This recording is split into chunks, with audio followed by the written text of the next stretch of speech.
வணக்கம் ஓவியா.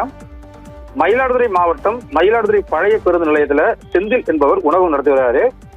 இந்த உணவகத்துல நேற்று முன்தினம் உணவு சாப்பிட வந்தவர் இளைஞர் ஒருவர் சிக்கன் ரைஸ் சாப்பிட்டுள்ளார். சிக்கன் ரைஸுக்கு தொட்டுக்கொள்ள சாஸ் அதிகம் கேட்ட நிலையில் சாப்பிட வந்த இளைஞருக்கும் உணவக ஊழியருக்கும் இடையே வாக்குவாதம் ஏற்பட்டுள்ளது.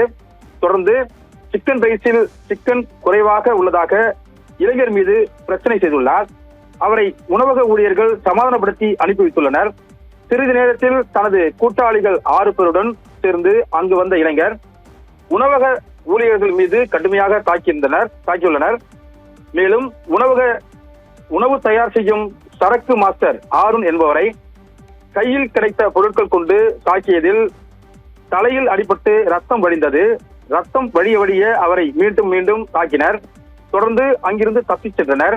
இந்த சம்பவத்தில் சிசிடிவி காட்சிகள் தற்போது வெளியாகி பார்ப்போரை மிகுந்த அச்சத்தில் ஆழ்த்தியுள்ளது. தாக்குதலில் ஈடுபட்ட நபர்களில் ஒருவர் 16 வயது சிறுவன் என்பதும் மீத உள்ளவர்களில் அரவிந்த் என்ற நபர் மீது மட்டும் காவல்துறை வழக்கு பதிவு செய்துள்ள நிலையில் தாக்குதலில் ஈடுபட்டவர்கள் கஞ்சா மற்றும் குடிபோதையில் இருந்ததாக குற்றச்சாட்டு எழுந்துள்ளது. பழைய பேருந்து நிலையத்தில் 24 மணி நேரம் காவல்துறை பாதுகாப்பு பணியில் உள்ள நிலையில் இந்த தாக்குதல் சம்பவம் நடைபெற்று அதிர்ச்சி ஏற்படுத்தியுள்ளது. மேலும் தாக்குதலில் 6 பேர் ஈடுபட்டுள்ள வீடியோ காட்சிகள் உள்ள நிலையில் காவல்துறையினர் இருவர் மீது மட்டும் வழக்கு பதிவு செய்துள்ள நிலையில் பெரும் அதிர்ச்சியை ஏற்படுத்தியுள்ளது. ஓவியா.